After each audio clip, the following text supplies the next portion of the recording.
They always said humans smiled too much. I am Archivist Selkar of the Arenthian Combine, and I witnessed the day that smile disappeared. For 50 standard cycles, humanity petitioned the Galactic Accord for full membership. They came with gifts: medical nanites that cured the Draxian bone plague, atmospheric stabilizers that restored 3 dying worlds, quantum relays that doubled trade efficiency across 20 systems. They asked for nothing but partnership. And we laughed. Your species is volatile, High Chancellor Maravin would say, his crystalline form refracting smug light. Your history is soaked in warfare. You are not ready.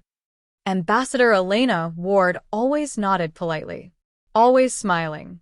We understand your concerns, she would reply. We only ask to stand beside you. Denied.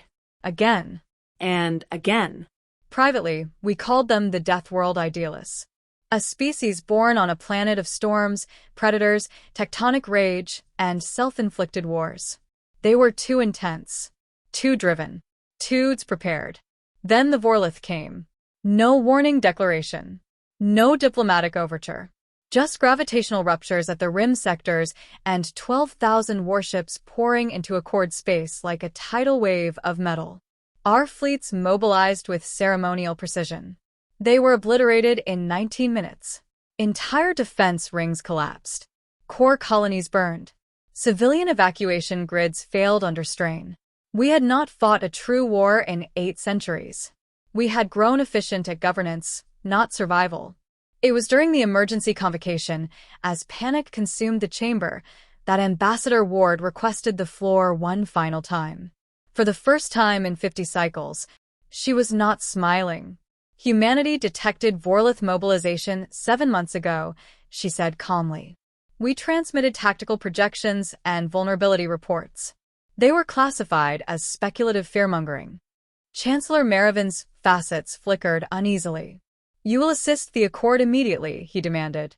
Ward tilted her head slightly. For 50 cycles, Earth offered peace. Shared technology. Shared intelligence. Proposed joint defense initiatives. You rejected all of it. A silence heavier than vacuums settled over us. The Vorlith will reach your core worlds within 72 hours, she continued. Human systems will not be affected. A chill ran through every delegate present. You would abandon us? I asked before fear could stop me. She looked directly at me. No. Archivist. We will protect our allies.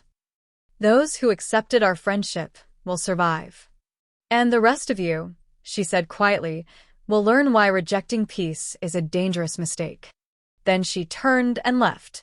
And that was the moment we realized. Humanity had never been asking for protection. They had been offering it. 48 hours later, the Vorlith reached the Mixari corridor. Population, 11 billion. Projected survival rate, 0%. The Mixari had signed a bilateral cooperation pact with Earth 30 cycles ago, ignoring Accord ridicule. They had accepted human agricultural reform and defense consultation programs. We had mocked them for trusting war-born primitives. We stopped laughing when space itself fractured. Human warships emerged in silent formation, thousands of angular hulls layered in interlocking defense lattices. They did not broadcast threats. They did not posture. They simply interposed themselves between the Vorlith Armada and the Mixari homeworld. A transmission cut across every frequency. This is Admiral Jonathan Reyes of the United Earth Defense Fleet. You are entering protected space. Withdraw immediately. The Vorlith responded with plasma saturation fire. What followed defied comprehension. Human vessels shimmered, sliding half a second out of phase with real space. Plasma passed harmlessly through them. Then they returned to full-dimensional alignment in perfect firing grid. White lances erupted. Vorlith dreadnoughts did not explode. They unraveled. Hull, reactor, crew disassembled at the quantum level. Converted into drifting particulate mist. In 93 seconds, 3,000 Vorlith vessels ceased to exist. The remaining ships attempted retreat. Human interceptors folded space ahead of them. None escaped. Across Accord territory, similar engagements ignited, but only in regions bordering human-allied systems. Everywhere else, the Vorlith advanced unopposed. Entire civilizations screamed for assistance. Earth did not respond. Emergency channels flooded Ambassador Ward's embassy. Chancellor Merivin himself transmitted on open frequency. "You possess the power to end this invasion," he cried. "Billions will die." Ward appeared on screen, expression carved from stone. "For 50 cycles, humanity proposed joint defensive restructuring," she replied. "Shared command protocols. Integrated readiness training. You dismissed every initiative." "This is genocide by inaction," someone shouted. "No," Ward answered evenly. "This is consequence." Reports streamed in. Human fleets had been prepositioned for years. Orbital fortresses concealed in asteroid fields. AI tactical networks spanning sectors. Entire armadas constructed quietly while we debated cultural compatibility. "You planned for this," I whispered when she opened a private channel to me. "Yes," she said. "You expected rejection. We hoped for partnership." Her gaze did not waver. But humanity prepares for both outcomes. 71 hours after the invasion began, the Accord collapsed into formal panic. Core worlds burned. Defense councils disintegrated. Member states threatened unilateral surrender to the Vorlith. Chancellor Merivin convened one final session. "We will accept Earth's terms," he said, crystalline form dimmed by humiliation. The terms were absolute. Dissolution of the old Accord hierarchy. Unified command under human strategic authority. Merit-based representation replacing hereditary power blocks. Mandatory cross-species military academies. Full transparency of governance failures.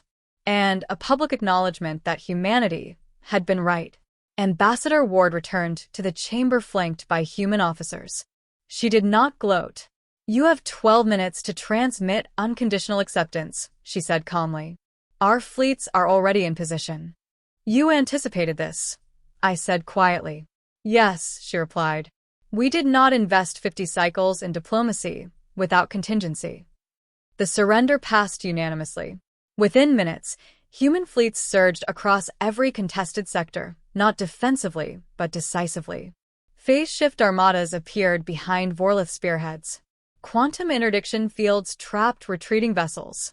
Coordinated disintegration strikes erased entire battle groups with surgical efficiency. What had taken the Vorlith days to conquer took humanity hours to reclaim. By the end of the third week, the Vorlith Empire no longer projected power beyond its original borders. In the restructured chamber, simpler now, functional rather than ceremonial, Ward addressed us all. "Earth did not seek dominion," she said. "We sought partnership." "You equated preparedness with aggression. You mistook restraint for weakness." She paused. "Peace is not the absence of strength. It is the disciplined control of it." I stood, shame heavy in my voice. "We misjudged you." "Yes," she agreed softly. "You did. But understand this, we did not save you because you deserved it. We saved you because your civilians deserved better leadership." Human academies opened across former Accord space. Joint fleets formed. Defense grids rebuilt properly this time. Months later, I train under human instructors who do not mock our failures. They correct them. Humanity offered the galaxy peace. We rejected it. Humanity showed us fury. We survived it. And now, under their watchful guidance, we are learning the final lesson. Strength is not domination. It is protection, chosen deliberately. Cross humanity once, and they will remember. Force them to prove a point, and they will make certain you never forget.